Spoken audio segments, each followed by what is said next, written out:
KGF ये नाम अब इतना बड़ा हो चुका है कि शायद ही किसी को इसके बारे में ना पता हो। और KGF 2 की फेनोमेनल सक्सेस को देखते ये और ज्यादा ऊंचाइयों को टच होता नजर आ रहा है। But what made this film so big in the first place? चलिए शुरू से शुरू करते हैं।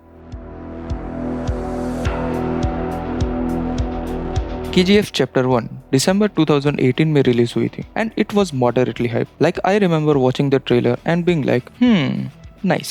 बट उसके रिलीज के काफी दिनों बाद जब उसकी हाइप डेड हो चुकी थी, मेरे भाई ने KGF की एक क्लिप मुझे दिखाई and that was the If you think you are bad, I'm your dad. वाला सीन। और मैं सीन को देख के भाई पागल हुए जा रहा कि ये कौन सा नंबर का सिग्मा रोल देख लिया भाई मैंने। And that was when I discovered KGF। तो फिर क्या था, हमने लीगली डाउनलोड करी टेलीग्राम से और देख डाली। और भाई KGF देख के जो मुझे खुशी हुई वो शब्दों में बयां करना is like next to impossible, क्योंकि इस मूवी का हर एक एस्पेक्ट ऑन पॉइंट था। The plot, the pacing, the characters, the action, the cinematography and the overall execution was just brilliant. But still KGF को एक कल्ट क्लासिक माना जाता था as it was mainly a Kannada hit. So how did it gain so much popularity all over India? And the answer is the clips and the songs. तो जब उसके songs और clips viral होना शुरू हुए, people discovered something new and fresh. और भले ही movie ज्यादा लोगों ने ना देखी हो, बट जितने भी लोगों ने देखी वो die hard fans बन चुके थे और वो सबको KGF रिकमेंड कर रहे थे। And believe it or not, ये बहुत ही खतरनाक टूल है जो किसी भी चीज को अच्छे या बुरे का टैग दे सकता है। And with KGF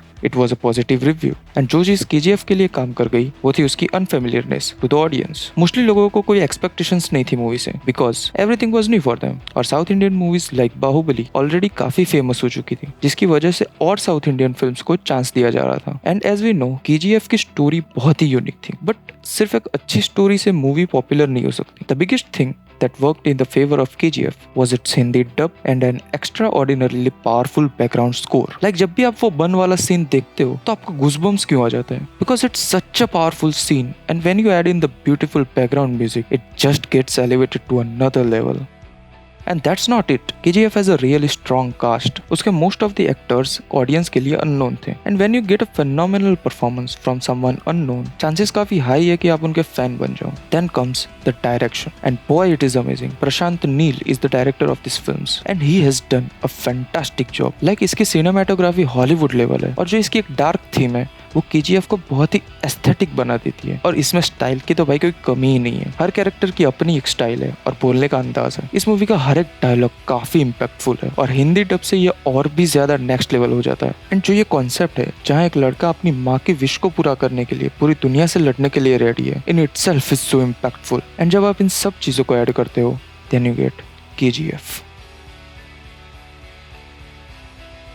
तो KGF चैप्टर 1 एक क्लिफ हैंगर पर खत्म हुई, जिसको आप एक काफी विजनरी स्टेप कह सकते हैं। चैप्टर 1 में मोस्ट ऑफ द कैरेक्टर्स को इंट्रोड्यूस और डेवलप कर दिया गया था, बट काफी कैरेक्टर्स को सिर्फ टीज किया था, लाइक इनायत खलील, अतीरा एंड रमिका सेन, जो चैप्टर 2 में बहुत बड़ा रोल प्ले करते हैं। तो KGF 1 से KGF 2 तक की जर्नी काफी ग्रेजुअल थी, बट हाइप कंटिन्यूसली बढ़ते जा रही थी। And the main reason for that was the announcement of the cast, which was Sanjay Dutt as Adheera and Raveena Tandon as Ramika Sen. और ट्रेलर रिलीज के बाद तो भाई बुर्ज खलीफा छोटा लगने लगा था। एंड नियरली 3.5 साल बाद जब चैप्टर 2 रिलीज हुआ तो हाइप आसमान छू गई। लाइक जितना KGF 1 ने पूरे लाइफ टाइम में कमाया उतना KGF 2 ने सिर्फ 2 दिन में कमा लिया। तो इससे आप अंदाजा लगा सकते हैं कि KGF का नाम कितना बड़ा हो गया है। और अगर हम चैप्टर 2 की बात करें तो it's simply a superlative degree. Like it does everything that chapter 1 did but better and more impactful. मतलब मूवी ऑलमोस्ट 3 घंटे की है एंड सारे ही टाइम पीक टच रहती है। Like how is that even possible? शुरुआत से ही पता चल जाता है कि काफी सही थिएटर एक्सपीरियंस मिलने वाला है। And I can proudly consider this among the top action movies of Indian cinema. Generally